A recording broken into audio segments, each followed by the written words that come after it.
So hi! Welcome and welcome back to my YouTube channel, and for today's tutorial, ituturo ko sa inyo kung paano nga ba mag-lock profile sa Facebook Lite or gamit ang Facebook Lite. But first, please subscribe to my channel and don't forget to hit the subscribe button and the bell to notify you for my new updates. And if you want to learn more, just keep on watching and let's start.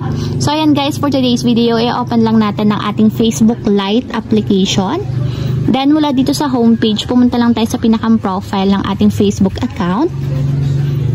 Then, pagka-open ng ating profile ng Facebook, hanapin nyo lang guys yung 3 horizontal dots na malapit or katabi dito ng edit profile. So, itatap lang natin.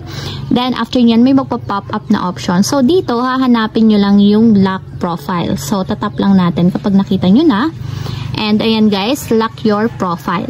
So, only friends will see the photos, post, and stories on your profile. So, kapag nag-lock daw tayo ng profile, lahat lang daw ng mga friends ang makakakita ng mga pinopost natin sa ating Facebook. Kasi nga, naka-lock profile siya. So, hindi visible ang account natin sa public.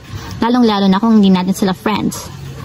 So, sila lang yung makakita ng full resolution ng ating profile picture at cover photo. So, sila lang yung makakapag-open or makakapag-view.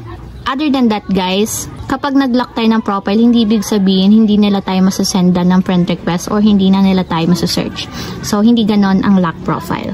So, ayan guys, tap na natin yung lock your profile para ma-lock na yung ating account. So, refresh lang natin. And kung makikita nyo guys, you lock your profile. So, ayan. Ganito yung maging itsura niya kapag biniyo tayo sa public. So, i-view as ko siya. So, ganyan lang yung lalabas guys kapag sinearch tayo ng kahit sino, lalong-lalo na kung hindi natin friends. So, ibig sabihin, ang lock profile kasi is for security purposes. So, para walang makapang stalk or hindi sila makapag-save ng mga photos natin. Kaya maging maingat kayo guys sa mga i-accept ninyong mga friend requests. So, make sure na close friend nyo talaga sila. So, ayun lang guys, ganun lang kasimple kung paano nga ba mag-lock profile gamit ang ating Facebook Lite.